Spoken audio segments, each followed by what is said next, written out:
Well, welcome back to Market Day Report. Here we are, off and running. Just finished that cup of coffee before I sat down. Maybe I won't need it today, though. Let's talk about these markets and see what the overnight's had in store for us here. I just did the radio show, and I would say that we were a little lower in corn and beans. Let's see what we are now. I've got a corn board pulled up there, and it's still a little low. Well, overnight we were down 2 cents. Let's call it 2. September was off 2 1/4 cents to 3.95 3/4. Dees, the new crop, down 2 cents to 4.09 3/4. And you know, I don't know why I remember this, but as I sat in this chair on Thursday morning, we were about 4.09 1/4 overnight. So we haven't really done anything in the last 3 or 4 days. We'll see if we can get some traction here today, but we're definitely lower across the board by about 2 cents. That's soybeans. Let's take a look and see what beans have got. That was corn. This is soybeans. Let's see what beans have gotten for us. August is off 1 1/4 cents at 10.96. And let's say Novi new crop down 4.5 cents, folks, 10.36.5. I don't like this. All right, so that's off about 4 to 4.5 cents across the board there. Let's take a look at Chicago wheat overnight, and that was not very much. CEP was up 3/4 cent to 5.40 even. March up a penny to 5.84 3/4. There you go. Moving from Chicago wheat to the Kansas City, that's hard red. That's up just a tad. September's up a tick to 5.61 1/4. March is up 1 1/4 cents to 5.92 1/4. So there you go. That's the hard red in Kansas City. From Kansas City, we take a little bit of a move to spring wheat in Minneapolis, 7 cents better in that sub contract to 5.98 3/4. 5 3/4 cents better in the March to 6.33 3/4. So still crawling back, getting back a little bit of that lost move down that we've had recently. And then finally, cotton, that was 22 points lower in D's, 71.85 overnight. That brings us back to Mr. Brian Hoops. He's with Midwest Market Solutions. He's the president. We don't say that enough. You're the big shot, right? You got the corner office, all the windows, everything, right? Well, I don't know. This is the question I used this morning. What's top of mind? I mean, look, we haven't had anything that's really changed anything we've talked about for the last 5 days. I mean, you know, I have my show, you know, the Cow Guy Close. You know how hard it is to dig up stories to talk about? We haven't really done anything here, and I don't want to get involved with all the assassination garbage, but I mean, what do you talk about when we talk about our markets here? I mean, it's just kind of laying there. You're exactly right. We're not going anywhere very fast. You know, the soybeans did push to new lows for their move overnight. That was a negative that kind of stands out on the charts. Corn is just holding, as you mentioned, this 412 area, 410, just trading there for the last 2, 3, 4 days. We've held 403 on the charts, but at some point, I think that probably gives way.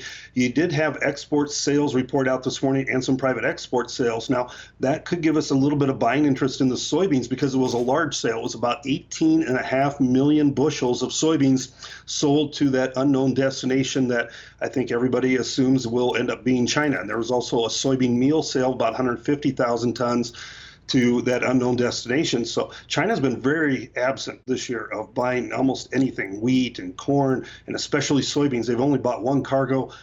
If this ends up being China, this is a fairly significant purchase, so it may attract a little bit of buying interest. The export sales, it was pretty much routine, and you know these are old numbers. So if you're reacting to these export sales, you know you're a day late basically. The old crop corn 17 million bushels, new crop at 19.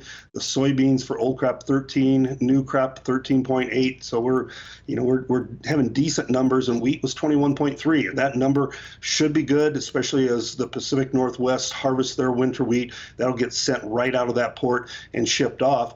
It's just the fact that we're not a real big seller at this time. You know, 21 million bushels during our best harvest window is the best we can do for wheat. We're going to struggle this year for wheat exports, I'm afraid.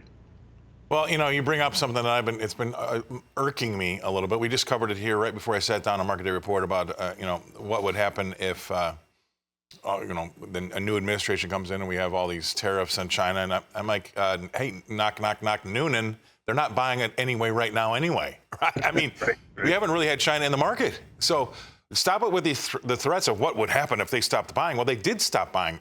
You know, arguably, I could make that, you know, and this is a big purchase if it does, you know, ultimately ends up being them. But up until now, this could be the new normal.